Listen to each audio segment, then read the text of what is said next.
요즘 젊으신 분들은 잘 모르지만은 영화 감독 중에 알프레드 히치콕이라는 분이 계십니다. 네, 혹시 들어보셨나요? 못 들어보셨습니까? 히치콕이라고 아주 그 스릴러물의 대가였던 이제 감독이 있는데, 이분이 이제 영화 감독으로 유명하신데 사실 책도 몇 권 썼어요. 그 중에 그 소설이 있는데 그 소설에 등장하는 한 악녀가 있습니다.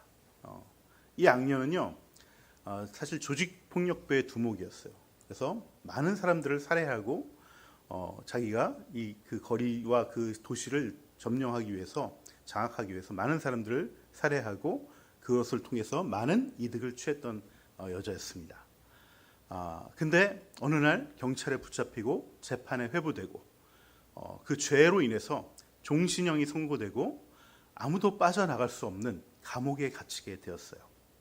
한창 이렇게 힘을 과시하며 또 조폭으로서 화려한 삶을 살다가 이렇게 감옥에 갇히고 여기서 늙어 죽을 생각을 하니까 이 악녀는 도저히 이곳에 있기가 힘든 거예요. 답답한 거죠. 그래서 이 아무도 빠져나갈 수 없다는 이 감옥을 탈출하기로 결심을 합니다. 그리고 나서 어떻게 하면 빠져나갈 수 있을까 하다가 가장 먼저 생각한 것이 뭐냐면, 이 감옥을 수시로 나왔다 들어갔다 하는 사람을 한번 찾아봐야 되겠다. 찾아보니까 한 사람이 딱 나왔습니다. 그 사람이 어떤 사람이냐면 바로 그 감옥에서 장례를 치러주는 공식 장의사였어요. 이 사람은 사람이 죽을 때 그 시신을 데리고 나가서 장례를 묻어주고 하면서 왔다 갔다 할 수 있는 유일한 사람이었죠. 그래서 이 장의사를 찾아가서 그 사람에게 여러 가지 미혹을 하며 꼬시면서, 내가 나가면 당신에게 어마어마한 부를 주고 정말 당신이 생각지도 못한 것들을 다 내가 해주겠다, 이렇게 꼬시면서 나를 제발 좀 여기서 나가게 해달라, 탈출시켜달라, 이렇게 얘기했던 것이죠. 이 장의사가 곰곰이 생각하다가 그 말에 넘어갑니다. 그리고 이 악녀를 탈출시켜주기로 했습니다. 그래서 방법을 하나 제안했는데 뭐냐 하면은 사람이 죽으면은 이 장의사가 종을 칩니다. 이 종을 땅땅 치면은 모든 사람들이 이 죽은 사람을 애도하기 위해 밑에 지하에 있는 그 영안실로 모이게 된다는 거예요. 그때 재빨리 누구보다 먼저 내려와서 그 관뚜껑을 열고 그 관 안에 들어가라는 거예요. 그 시신이 있으면 그 시신 위에 들어가서 관뚜껑을 덮고 있으면은 그러면 내가 이 관이 나가서 땅에 묻을 때 좀 낮게 묻게 하고 내가 아무도 없을 때 가서 다시 땅을 파고 너를 구해주겠다, 그렇게 한 것이죠. 종소리가 나기를 기다리라고 이렇게 장의사는 얘기한 것이죠. 이 악녀는 심장이 쿵쾅쿵쾅 뛰기 시작했습니다. 드디어 나도 나갈 수가 있구나. 여기서 탈출할 수 있구나. 그래서 이 종소리가 울리기만 기다렸던 것이죠. 그런데 사람이 쉽게 죽지 않죠. 한 달이 지나고 두 달이 지나고 석 달이 지나도 종소리가 울리지 않는 것입니다. 언제나 종소리가 울릴까?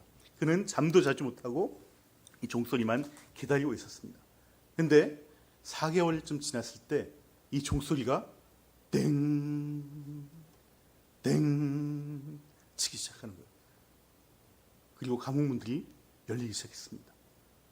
이 악녀는 잽싸게 이 지하로 내려가서 관뚜껑을 열고 그 안에 들어가서 관뚜껑을 덮고서 누워 있었습니다.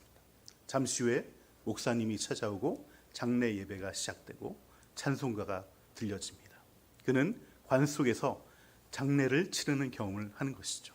그리고 잠시 후 관이 들려지고 이 관은 바깥으로 나가게 됩니다.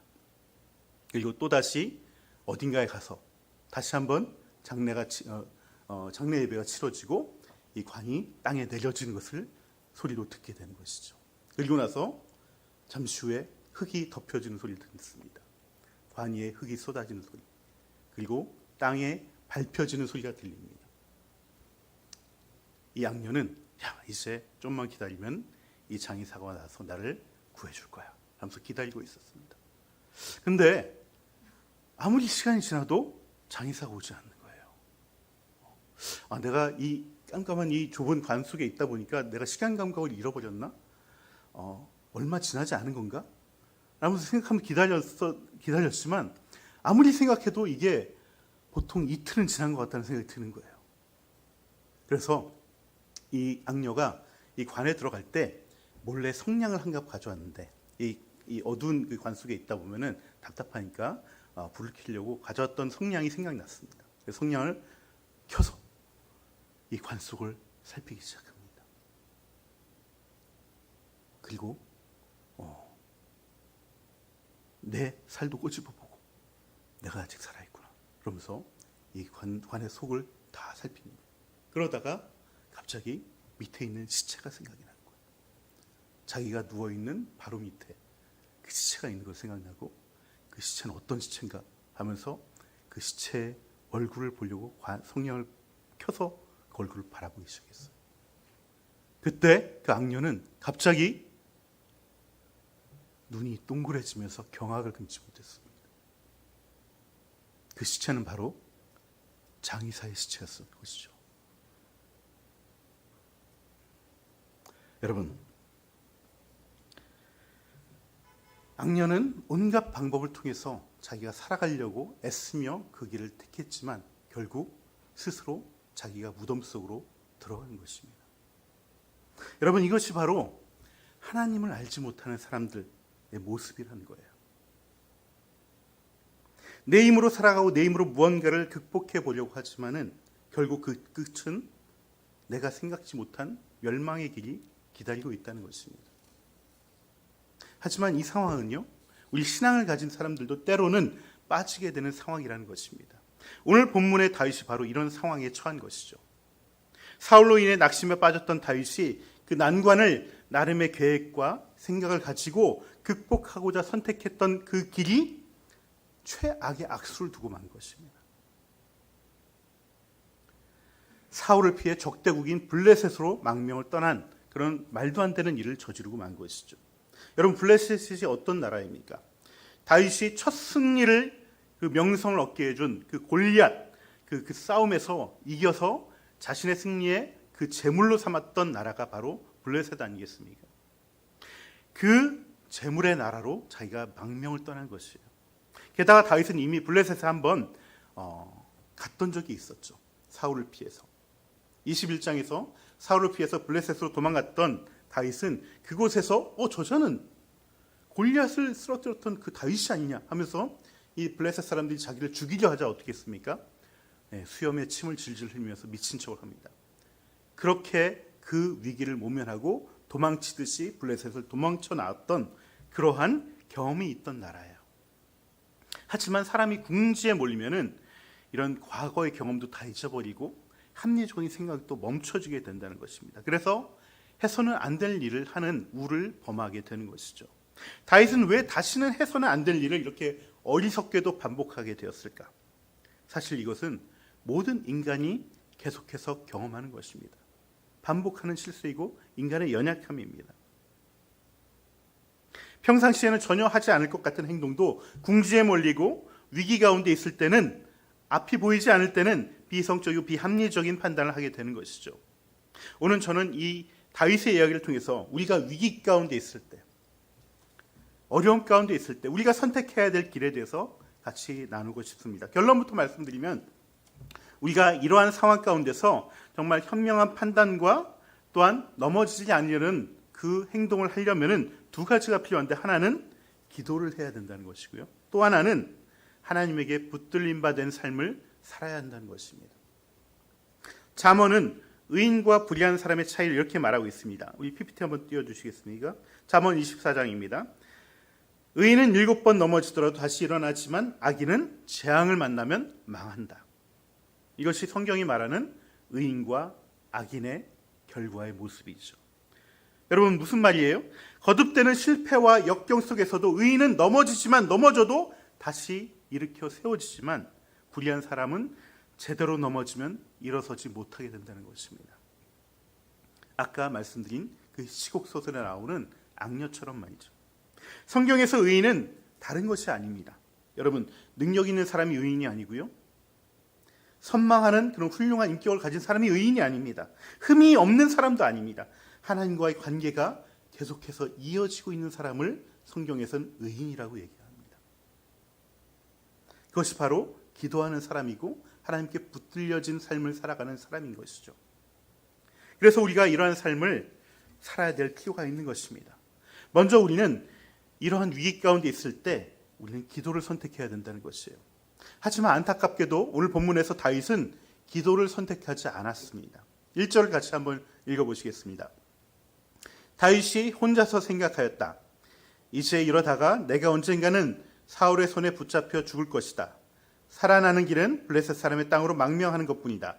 그러면 사울이 다시 나를 찾으려고 이스라엘의 온 땅을 뒤지다가 포기할 것이며 나는 그의 손에서 벗어나게 될 것이다.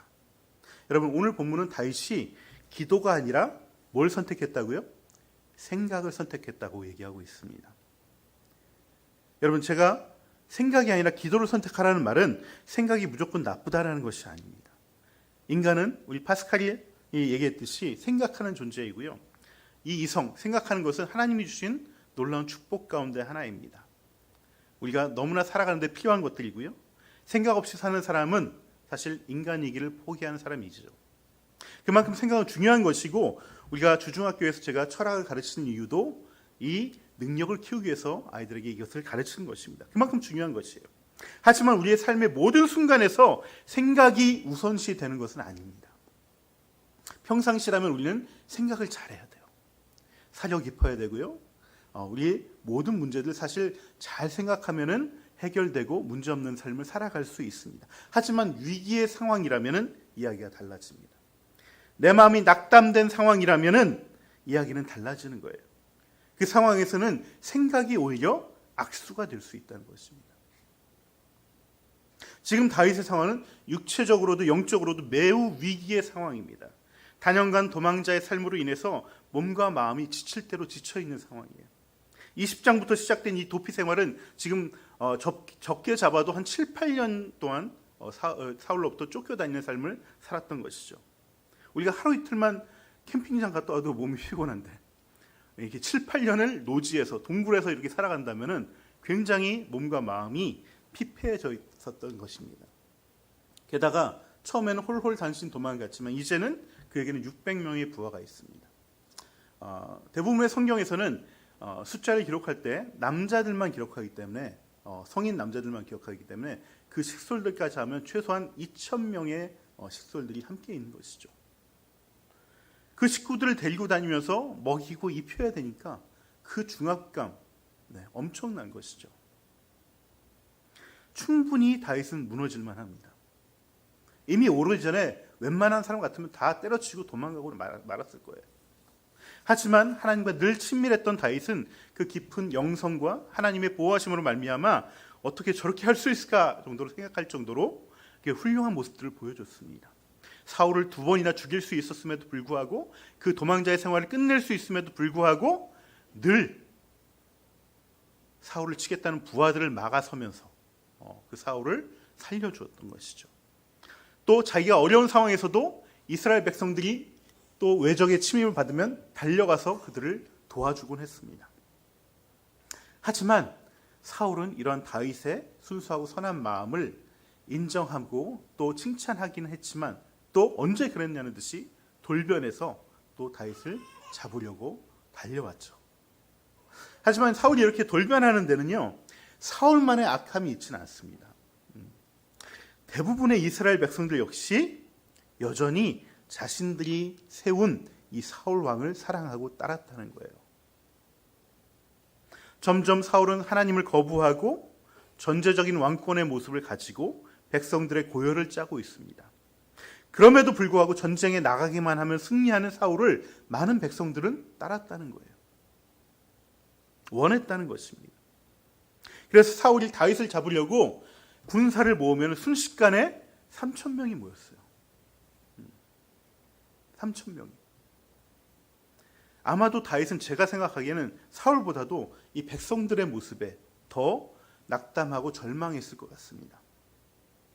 왕으로 기름 부음 받았기 때문에 아직 내가 왕은 아니지만 왕처럼 내가 내 백성들을 사랑하고 그들의 위기가 있을 때마다 가서 도와줬음에도 불구하고 그 백성들은 나를 밀고 하고 사울에게 내 위치를 고발하고 나를 잡으려고 함께 사울과 함께 창을 들었던 모습, 이 모습들 앞에서 그는 차디찬 배신감과 정말 그 절벽 같은 백성들의 마음을 보았을 것이에요.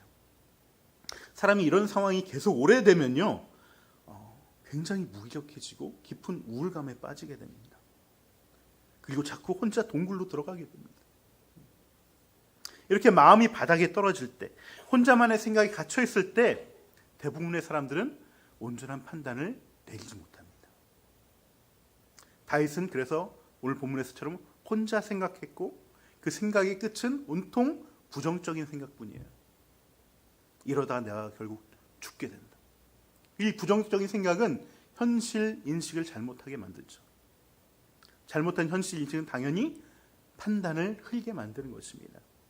그래서 다윗은 결국 과거에 저질렀던 그 실수를 다시 반복하면서 블레셋으로 망명을 떠나게 된 것이죠. 그래서 위기 상황에서 우리가 몸과 마음이 지친 상황에서 우리에게 필요한 것은 생각이 아니라 기도라는 거예요. 몸과 마음이 지치고 여러 가지 모양의 위기가 찾아왔을 때 우리가 생각보다 기도에 집중해야 되는 이유는 기도를 해야 비로소 우리가 온전한 생각이 열려지기 때문에 그렇습니다. 여러분, 뇌과학이 밝혀진 바로는 인간의 뇌는 위기의 상황이 되고 마음이 낙심하게 되면은 활성화되는 부분이 있습니다. 바로 우리가 흔히들 그 파충류의 뇌라고 하는 이 변연계의 이 간뇌 부분이 활성화됩니다. 네. 아미그달라라는 이 편도체가 굉장히 활성화됩니다. 이 아미그달라라는 영역은요, 위기의 순간에 인간의 모든 신체를 다 장악해 버립니다. 호흡도 가빠지게 만들고 심장도 뛰게 만들고 혈압도 올라가게 만들고 모든 피가 내장으로 쏠리게 만들고, 이렇게 되면 모든 상황을 부정적으로 인식하게 됩니다. 왜냐하면 언제 어떻게 내가 어떻게 될지 모른다는 그런 경고와 긴장을 갖게 만드는 것이죠. 그래서 우리 모든 신체는 생존 모드로 들어가게 됩니다. 생존 모드로. 이것은 우리가 인간이 오랜 수렵 생활을 통해서 체득한 자연적인 현상이에요. 우리가 가다가 갑자기 곰을 만났는데 곰을 보고서 생각을 하고 있다면 어떻게 되겠습니까? 야, 곰의 크기가 한 2m 정도 되고 한 200kg 되니까 제가 나를 치면 어떻게 될 것 같아. 이거 생각하고 있을 시간이 없죠. 그때는 무조건 뛰어야 되는 거예요. 도망가야 되는 거예요. 긴장하고서. 그래서 이렇게 생존 모드로 들어가게 되면은 우리의 이성과 합리적인 생각을 담당하는 이 전두엽의 활동이 자연적으로 멈추게 됩니다. 그래서 온전한 판단을 내리기 어려운 거예요. 왜냐하면 이게 해부학적으로 뇌를 보면요, 이 아미그달라와 이 전두엽에 있는 그 MPFC 전전두엽 피질이라는 부분은 아주 강하게 연결이 되어 있습니다. 그래서 강철로 만든 시소처럼 연결이 되어 있어요. 그래서 한쪽이 활성화되면은 다른 한쪽은 다운되게 되어 있습니다. 이게 동시에 활성화될 수가 없어요. 그래서 이 아미그달라가 활성화되면 당연히 이 생각을 관장하는 영역은 다운돼서 멈춰버리게 되어 있는 겁니다. 그런데 대부분의 우리 현대인들을 보면은 집과 직장과 학교에서 과다한 업무와 또 압박감 그리고 경쟁으로 인해서 늘 이 아미그달라가 활성화된 상태로 살아간다는 거예요. 스트레스를 받다 보면 늘 위기 상황 속으로 우리 이 인체는 인식하고 있는 거예요. 그러니까 피곤하죠. 머리는 안 돌아가죠. 생각이 온전히 되지 않습니다. 그래서 합리적인 생각이 안 들고 관계에서 늘 화가 나오고 스트레스로 인해서 부정적인 상황에 빠져서 몸과 마음까지 병에 걸리게 되는 것입니다. 다윗이 바로 이런 상태에 있는 것입니다. 그래서 대부분의 뇌과학자들이나 정신과 의사들은 이럴 때 무엇을 얘기하냐면 명상을 하라고 얘기합니다. 명상. 우리나라는 아직 명상에 대한 좀 인지도가 낮아서 좀 오해도 많고 그런데 외국의 경우에는 정신과 의사가 명상을 처방해 줍니다. 그러면은 그 처방전만 있으면은 명상센터에 가서 명상을 받을 수가 있어요. 의료보험으로. 그만큼 공인된 처방이라는 것이죠. 하지만 우리에게는 명상보다 더 좋은 것이 있습니다. 그게 뭐겠습니까? 바로 기도라는 것이죠. 기도를 통해서 우리는 평안을 경험하게 됩니다. 과열되었던 내 아미그달라가 영역이 잠잠해지고 내 마음과 정서가 평안해지는 것이죠. 그리고 그 기도 가운데 하나님의 말씀, 하나님의 지혜가 우리 가운데 들어오게 되면 우리의 이성적인 영역, 우리의 사고와 생각이 더 활발하게 열리게 되고 단순히 합리적인 생각뿐만 아니라 그것을 뛰어넘는 굉장한 지혜를 또한 우리 얻게 되고 또 힘과 동기도 얻게 되는 것입니다. 그래서 우리가 기도를 해야 된다는 것이죠. 제가 저번에 말씀드렸다시피 이 기도에 대해서 제가 한번 기도 학교를 할 것입니다. 그때 이 부분에 더 좀 더 자세하게 제가 설명을 드리고 우리가 어떻게 기도를 하는 것이 좋은 것인가 라는 것을 통해서 좀 더 자세히 제가 말씀드리고요. 제가 오늘 드릴 말씀은 이런 위기 상황, 우리가 낙담해 있고 우리가 지쳐 있을 때 우리가 먼저 체크하고 선택해야 될 것은 생각이 아니라 기도라는 것이에요. 그 기도의 자리로 우리가 나가야 되는 것입니다. 여러분 기도하셔야 됩니다. 기도하시기 바랍니다. 기도의 권면은 늘 강조해도 부족하지 않습니다.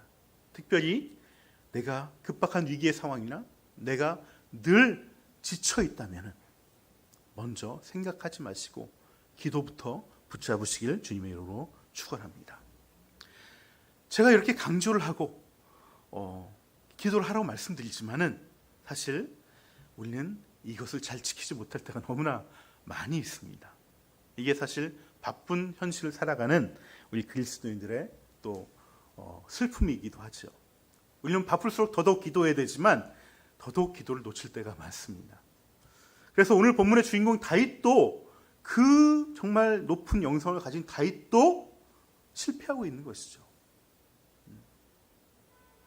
하지만 그리스도인이 복된 이유는 이렇게 하나님을 찾지 못하고 기도하지 못한 순간에라도 하나님은 여전히 우리를 붙잡고 계시다는 거예요. 하나님의 사람, 하나님의 붙잡힌 바 된 사람은 사방에서 우겨쌈을 당해도 거꾸러뜨림을 당하지 않는다고 바울은 얘기하고 있습니다. 그렇습니다. 서로 우리가 기도를 놓치고 중요한 순간 하나님을 찾지 않는다 할지라도 주님은 우리를 버리지 않습니다. 우리가 놓은 손을 내팽겨치지 않고 오히려 우리를 감싸 안으신다는 것입니다. 다윗은 정말 오랜 고난의 세월을 잘 참아왔어요. 그간에 넘어질 때도 많았지만 늘 주님을 피난처 삼아서 그 험한 세월을 잘 견뎌오다가 마지막에 이렇게 깊은 수렁에 빠져버린 것입니다. 그래서 다윗은 조국 이스라엘의 오래된 숙적인 블레셋, 그 원수들에게 찾아가서 그 블레셋 아기스 왕에게 자신을 거두어 달라고 이렇게 얘기한 것이죠. 아기스 왕도 딱 보니까 얘를 잘 이용하면 잘 나에게 유익할 것 같구나 라는 생각을 한 것이죠. 그래서 남부의 한 고읍으로 얘를 우리 다윗을 이렇게 한 이렇게 방백 삼아서 보내게 된 것이죠. 변방의 파수꾼으로 보내게 된 것입니다. 다윗은 그래서 시글락이라는 땅으로 가게 됐는데 거기서 1년 4개월 동안 있게 됩니다. 여러분 시글락이라는 땅의 이름이 어떤 뜻이냐면 굴곡이라는 뜻을 가지고 있습니다. 굴곡. 뭔가 이름에서부터 뭔가 어두운 기운이 팍팍 풍겨져 나오죠. 네, 우리가 가더라도 우리가 이름이 안 좋은 곳에 가면 안 됩니다. 아니나 다를까 이 아기스는 1년 4개월 지나자 다윗을 불러서 내가 이제 이스라엘을 치려고 하는데 너가 내 옆에 와서 나를 경호해주고 나를 지켜주고 내 옆에서 우리 정말 최전방에 나가서 한번 싸우자. 넌 당연히 나를 따라 나와야 될 걸 줄 나 알고 있다. 이렇게 얘기하는 거예요. 여러분 상황 생각해보세요. 이 상황이 어떤 상황인지. 지금 다윗은 장차 이스라엘 왕이 될 사람인데 적국에 가서 적국에 그 왕의 어떤 그 경호대장이 돼서 최전방에서 이 자기 고국을 쳐야 될 위기에 처한 것이에요. 만약 이것이 실제로 이루어지면은 여러분 다윗은 영원히 씻을 수 없는 이스라엘의 배신자, 매국노가 되는 거고 마는 것입니다. 그에게는 이제 왕의 길은 영영 물 건너가게 되는 것이죠. 다윗은 시글락에 1년 4개월 있었는데 그렇게 잠시 생명을 보존하고 함께하는 무리들을 지킬 수 있었지만 그 대가는 너무나 큰 것이죠. 네. 그동안 고생한 것이 다 날아가 버리는 것입니다. 영원히 이스라엘의 배신자라는 낙인을 지키게 되는 그런 돌이킬 수 없는 대가를 치러야 되는 것이에요. 히치콕 소설에 나오는 악녀처럼 뭔가 자기가 술을 써서 애썼는데 도저히 이제는 빼도 박도 못하는 상황, 그런 나락에 떨어지고 만 것입니다. 하지만 악녀는 자신의 꾀에 빠져서 이 생매장을 당하게 됐지만 하나님에게 붙들린 사람은 가장 최악의 상황에서 건짐을 받는 은혜를 경험하게 된다는 것입니다. 아기스 왕의 시인을 받던 다윗은요, 아기스의 출정을 명령을 내렸지만 곧 아기스 왕의 부하들로부터 반대를 받게 됩니다. 많은 부하들이 아기스 왕에게 난 다윗을 못 믿겠다. 저놈이 골리앗을 쓰러뜨렸던 놈인데 언제 어떻게 배신을 뺄 줄 알고 저 사람과 함께 이스라엘을 치러 가겠냐. 우리는 그렇게 하지 못하겠습니다. 강하게 반대하니까 이 아기스 왕이 자신의 생각을 굽힌 거예요. 그래서 이제 29장에 가면은 이 시글락에 있던 다윗을 부르면서 아무래도 내가 너를 믿어서 너를 데리고 가고 싶지만은 너를 데리고 갈 수 없을 것 같다. 내 부하들이 너무 반대한다. 그때 다윗이 뭐라고 얘기한 줄 압니까? 아니 저를 못 믿어요. 그래서 항변하면서 아기스 왕이 난 가고 싶어 이렇게 막 얘기하죠. 물론 속으로는 와, 죽을 뻔했다 살아나는구나 라고 생각하면서 이 얘기를 하는 것이에요. 그리고 결국 다윗은 이 험한 꼴을 당하지 않고 시글락에 돌아가고 이 이스라엘과의 전쟁에서 빠지게 되는 것이죠. 그리고 결론적으로 어떻게 되냐면은 이 다윗이 빠진 이 블레셋과 이 이스라엘의 전쟁에서 백전백승하던 사울이 마침내 최초의 패배를 경험하게 됩니다. 그리고 그 자리에서 사울과 그의 아들 요나단이 죽게 되죠. 그리고 다윗이 유다의 왕으로 등극하게 됩니다. 결론적으로 보면 다윗의 입장에서 보면은 마지막 1년 4개월만 잘 버텼으면은 정말 당당하게 왕의 자리에 오를 수 있었는데 그 영광의 자리를 차지할 수 있었는데 마지막을 아름답지 못하게 흑역사를 가지고 그 자리에 오르게 된 것입니다. 다윗의 공이라기보다는 전적인 하나님의 은혜로 왕의 자리에 오르게 된 것이죠. 여러분 이것이 바로 하나님에게 붙들린 사람들이 얻게 되는 은혜라는 것입니다. 우리는 복음으로 구원을 얻을 때도 전적인 하나님의 은혜로 구원을 얻지만 우리가 복음을 누려가면서 이 구원을 늘 날마다 살아갈 때도 단 하루도 이런 하나님의 은혜가 없으면 이 구원을 지속할 수 없다는 것이에요. 하나님의 긍휼하심, 하나님의 붙들어주심, 하나님의 끝까지 지켜주신 은혜가 없다면 우리는 거저 얻은 은혜의 구원도 하루도 연장할 수 없다는 것입니다. 그렇다고 여러분 우리가 이 하나님의 은혜만 믿고 그 내 신앙을 내 현실의 뒤로 내몰지 말길 바랍니다. 하나님에게 붙들림 받은 사람은요 아무리 위기 가운데 낙담 가운데 영혼의 피폐함 가운데 있을지라도 최소한의 하나님 뜻에 머무르려는 노력을 한다는 거예요. 여러분 다윗은요 시글락에 있는 동안에 이스라엘을 그동안 괴롭혔던 이 아말렉과 이 그슬과 이런 사람들을 계속해서 다시 공격합니다. 그러면서 간접적으로 이스라엘을 지켜주는 역할을 하는 것이죠. 물론 아기스 왕에게 이 노략질한 것에 또 일부를 바치러 가야 되겠죠. 바치러 갔을 때는 이 유다와 이런 사람들 친 것이 아니라 아말렉을 친 것이 아니라 유다 사람들을 공격했다라고 거짓말을 하는 것입니다. 그러면서 최소한 자기 그 상황에서 이스라엘을 지키려고 애를 썼다는 거예요. 여러분 우리가 위기 가운데 하나님을 놓칠 때라도 어떤 사람은요 하나님의 뜻을 최소한 것이라도 지키면서 살아가려고 아둥바둥하는 사람들이 있습니다. 몸과 마음이 정말 다운됐지만 정말 마지못해 하는 것처럼 보이지만 그거라도 지키려고 애쓰는 사람들이 있다는 거예요. 그런데 어떤 사람들은 그 위기 시간에 영혼적으로 지쳐있는 시간에 정말 하나님과의 모든 것들을 내팽겨치고 영적으로 막 살아가는 사람들도 있다는 거예요. 내가 하나님에게 붙들린 사람이란 것은 적어도 내가 하나님 뜻의 그 최소한이라도 살려고 바둥거리는 모습이 내 안에 있어야지 그 사람이 바로 하나님께 붙들려진 사람이란 거예요. 그렇게라도 하나님에게 붙들려 있으려고 안간힘을 쓰는 사람은 하나님이 그를 절대 버리지 않습니다. 그리고 하나님 때에 건지십니다. 지금 이 코로나 기간 가운데 이 최소한의 것을 못 지키는 사람들이 너무나 많아졌어요. 하나님께 최소한이라도 붙들려 있으려고 해야 되는데 그걸 하지 못하는 사람들이 너무나 많다는 거예요.